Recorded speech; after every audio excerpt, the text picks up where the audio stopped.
इसी तरह की स्थिति तिलहन के क्षेत्र में है। तिलहन हिंदुस्तान के शेत बाजार में इस समय सबसे ज्यादा विदेशी तेल बिक रहा है।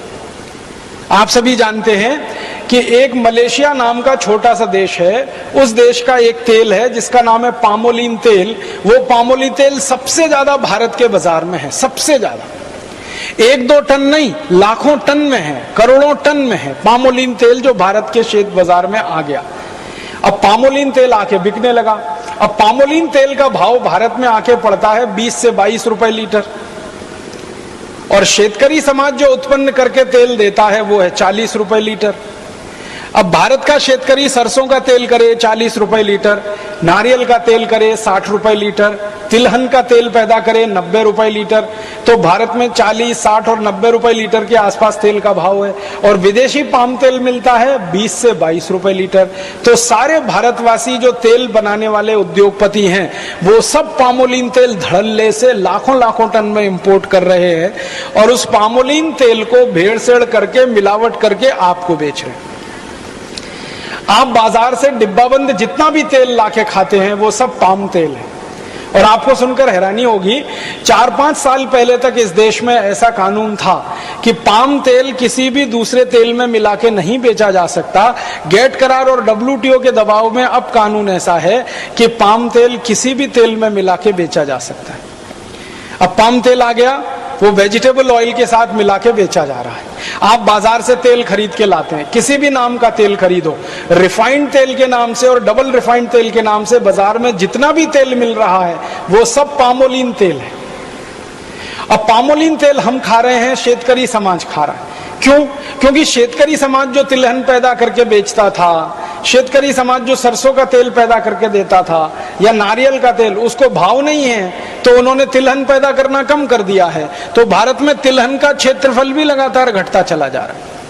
दालें पैदा करना कम कर दिया, तिलहन पैदा करना कम कर दिया, तेल का उत्पन्न इस देश में कम हो गया, तो विदेशों से पाम तेल आकर बिकने लगा। अब वो पाम तेल के 2 दुष्परिणाम हैं। एक तो जो शेतकरी नारियल करते थे, जो शेतकरी तिल पैदा करते थे, जो शेतकरी सरसों पैदा करते थे, उनको नुकसान। दूसरा नुकसान देश के खाने वाले लोगों को, जो पाम तेल खाएगा, मैं आपको स्टाम्प पेपर पे लिख के देता हूं, तुरंत हार्ट अटैक से मर जाएगा।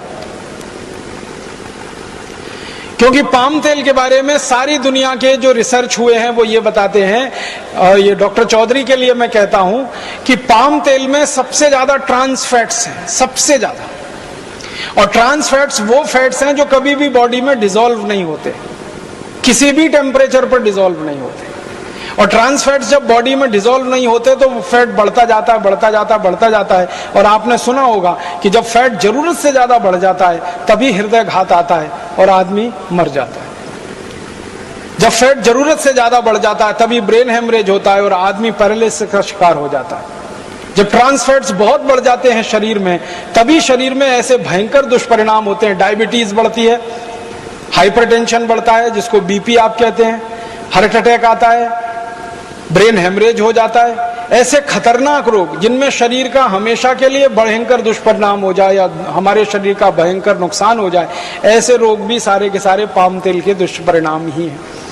पाम तेल दुनिया में कोई नहीं खाता भारत को छोड़कर। मलेशिया जिस देश से पाम तेल भारत में आता है WTO करार के बाद, वो मलेशिया खुद पाम तेल नहीं खाता। मलेशिया में पाम तेल का जास्ती से जास्ती उपयोग होता है उद्योग धंधों में, लेकिन वो पाम तेल गेट करार के बाद भारत में भयंकर पैमाने पर बेचा जा रहा है। तेल का बाजार पूरी तरह से अब विदेशियों के कब्जे में चला गया।